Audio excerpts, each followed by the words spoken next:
Good evening. This is the Pulpit, Politics, and People. I'm your host, Elliott Hakeem, and I'd like to say thank you for joining us for this evening's edition, coming to you live this afternoon. Instead of coming on at 7 p.m. live, I am going to upload this video again at 7. However, I'm coming to you live now at 5:30 because I'm talking to one of our city council candidates this evening. It's going to be Ron Elliott. Yes. Say how you doing, Ron? How y'all doing? I'm glad to be here. Okay, awesome. So we're shooting from the Barking Legs restaurant here on Docks Avenue in Chattanooga, where we're going to be having the Velvet Chair event. There's a Velvet Chair event going on tonight. There's going to be a lot of popular singers, band, and different things of that nature. And this is more of a fundraiser for Mr. Elliott's campaign.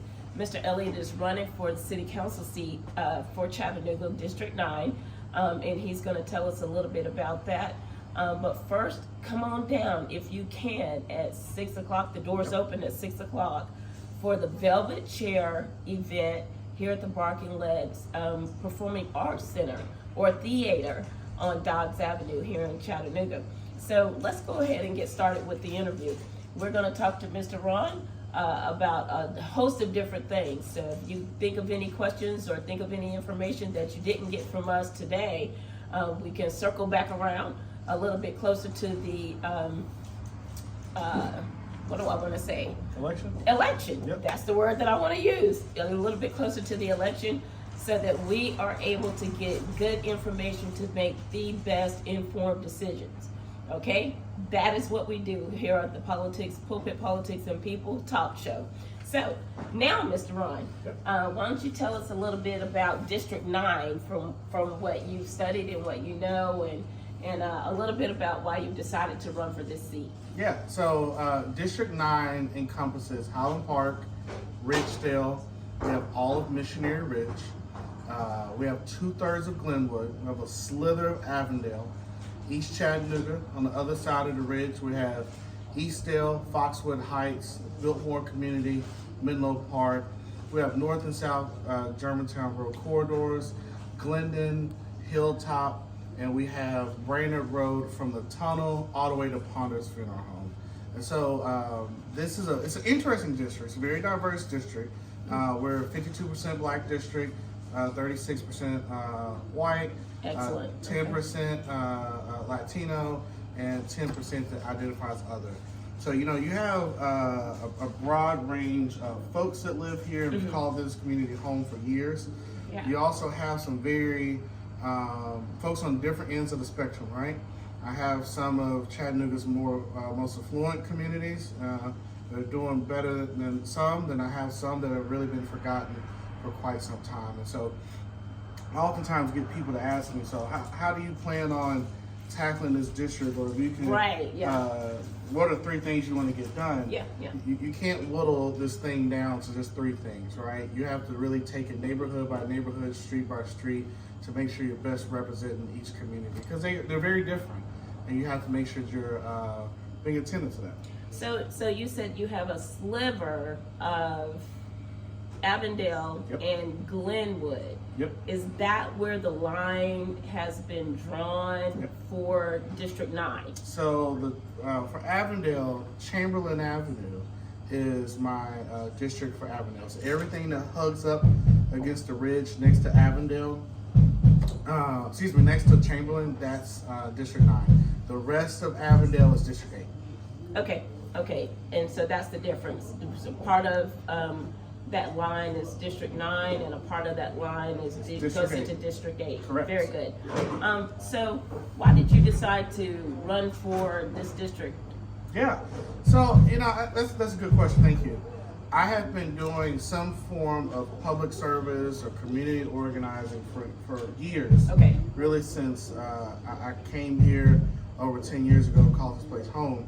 But I got to a point where I felt like I had reached my peak of impact I can make for our community in some of those other places. And the opportunity rose from this. Our current councilwoman, she decided not to run again, and so this was an opportunity that I can have deeper impacts and something that can really be long lasting.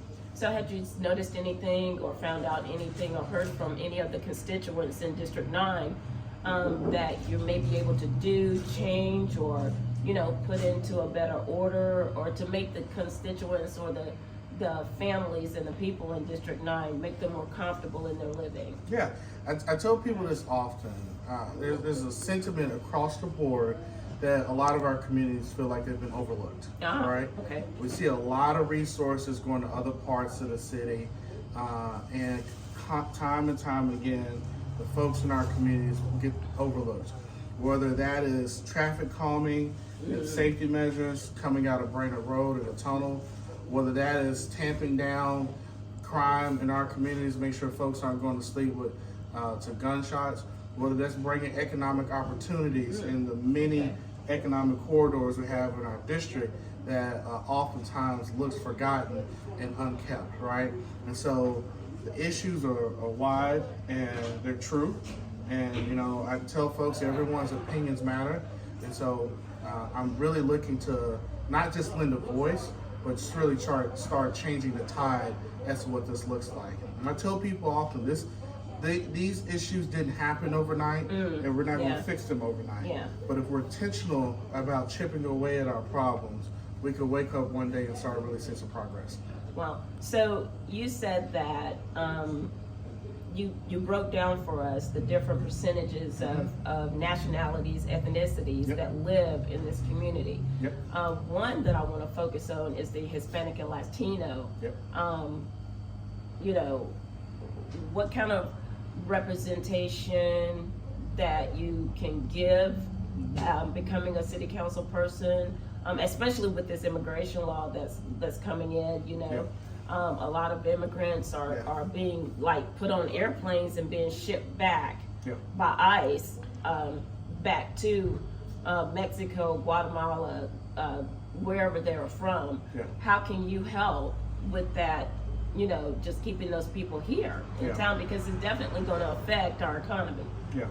You know, our Latino Hispanic populations make up 22% of Chattanooga's overall population. Okay. And they have no representation whatsoever in many of our elected bodies. This is a huge part of our community that goes unseen and unrepresented, and they're our neighbors too. They contribute to our economies. They are just as part of our fabric as anybody else in this city. And you know, it is shameful that you have people who are having to hide. Oh wow! And in many ways, seem like they've been hunted down.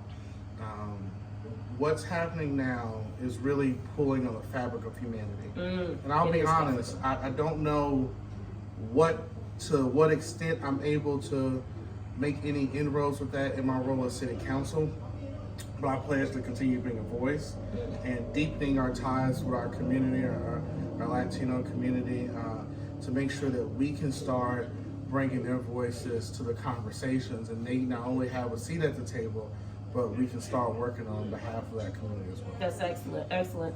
Now, along the lines of immigration, there's also talk about rolling back a part of this 60-year history, rolling back the DEI efforts, diversity and inclusion efforts. Where do you stand as a city council person with those efforts? I'll be honest, my hyper focus is what I can control in Chattanooga. Everybody should have the right to be heard and properly represented. I don't care if it's your race, creed, color, sexual orientation. That is how I feel. That is when America works best. It's when we all can have a seat at the table and be looked at as humans. And so I will continue to look at that through that lens as a city council person. The great thing about this seat, this is a nonpartisan seat. Oh, good. Oh, and that's excellent. I am proud that we have representation across all ends of the spectrum, right? When you don't have to lean in with a political party, you can really get beyond some of the political discord that's happening in our country. Because at the end of the day, when it comes to, it's not partisan when you want to be able to walk down the street without being in fear of getting hit by a car. It's not partisan to want to make sure that you have a good job, that you're not having to work overtime or 2 or 3 extra jobs just to provide for your family, right? And so that is the beauty of this seat. I try to avoid going down the political rabbit holes of DC, because oftentimes that's just semantics. But when it affects our community, that's when we have to draw a line in Chattanooga. Excellent. So, commercial break. This is the Pulpit, Politics, and People. I'm your host, Elliott Hakeem. I'm here with District 9 candidate for City Council, Ron Elliott. We are at the Barking Legs Performing Arts Theater on Dodds Avenue here in Chattanooga. We're sponsoring or looking for we're having a fundraiser event for Mr. Elliott's campaign, and it's called the Velvet Chair event here at the Barking Legs Performing Arts Theater. And I also wanted to mention, if anybody would like to have some kind of advertising done on the show, or if you would like to come on the show as a candidate or as anything that you're doing in the city of Chattanooga and regionally, locally and regionally, let me know. But if you would like to sponsor, be a sponsor for this show, please Cash App me. My Cash App is $2, and I'm gonna put this up on the written part, but it's $2, and my name, capital A L I Y A H. $2, capital A L I Y A H. So, getting back with Mr. Ron Elliott, who is a candidate for District 9 City Council here in the city of Chattanooga. Mr. Ron, I want you to tell us a little bit about yourself. How long have you lived here? What has been your experience in politics here? Just tell me something. Yeah. So I've been here over 10 years, originally from Nashville. Came here to go to school at UTC, and I quickly fell in love with this place. I think, like most people, I was itching to get away from home. But when I got here, I quickly saw that Chattanooga was at this crossroads, right? And I always had a desire to help people. I didn't know what that was going to look like, coming fresh out of high school and bright-eyed and bushy-tailed in college. But I found myself doing a lot of community organizing work. My first job out of college was in social services. I did a stint in the city, running the LAHI program there for a while. And later on got called back to the city after some time away. And worked in Mayor Kelly's office for some time. Had really felt like I had done what I could do there, and took that next step, and decided to step up and toss my hat in for City Council. Now, today, I'm a business owner of a transportation company, in addition to doing this. Excellent. So, in your time here in Chattanooga, this is how you thought you would be able to be of most service to the community.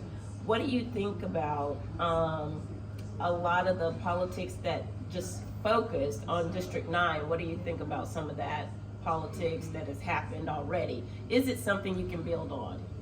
Absolutely. I think we're kind of starting from a bit of a foundation.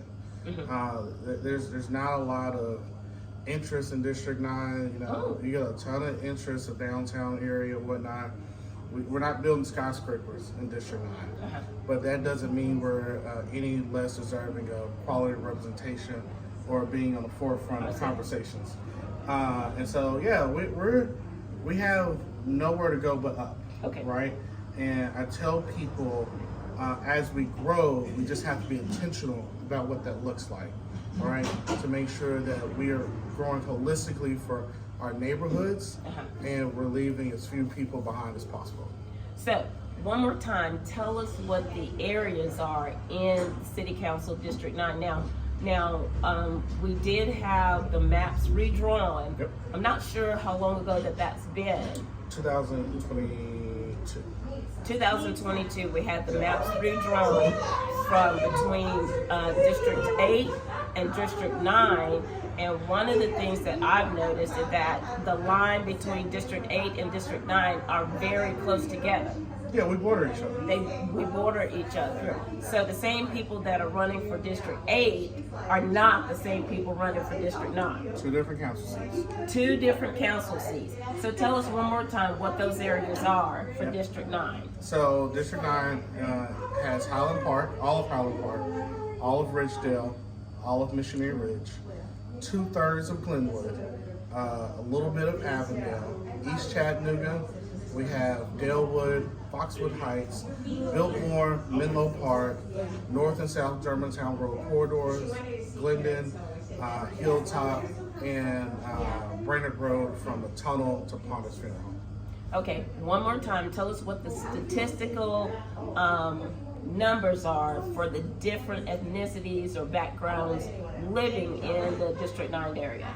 It is 52% Black, 36% white, 10% Latino, and 10% other. Okay, we are here. This is the Pulpit, Politics, and People. I'm your host, Elliott Hakeem. I'm talking with District 9 candidate, Mr. Ron Elliott, and we're here at the Barking Legs Performing Arts Studio or Theater. We're having a Velvet Chair event fundraiser for Mr. Elliott's campaign. Come on out, join us and see who's singing and see who's playing in the bands. We always have good food and always have good music. They ain't got no food, but we're gonna have some good music. Anything else you'd like to add? No, I appreciate you for having me, and I look forward to. If I haven't met you, I'm looking forward to meet you, and hopefully, I'm lucky enough to earn your support come this March. That was the last question I was going to ask. What exactly are the dates for the election? Election day is March 4th. Early voting begins February 12th. Election day for city council seats is March 4th through March 4th is election day. March 4th is election day. Yes, and early voting starts February 12th. Early voting starts February 12th. Yes. So don't forget those dates. Election day is March 4th. Early voting begins on February 12th. This has been Elliott Hakeem, your host for the Pulpit, Politics, and People. Be blessed, and please take every opportunity to be a blessing. Good night.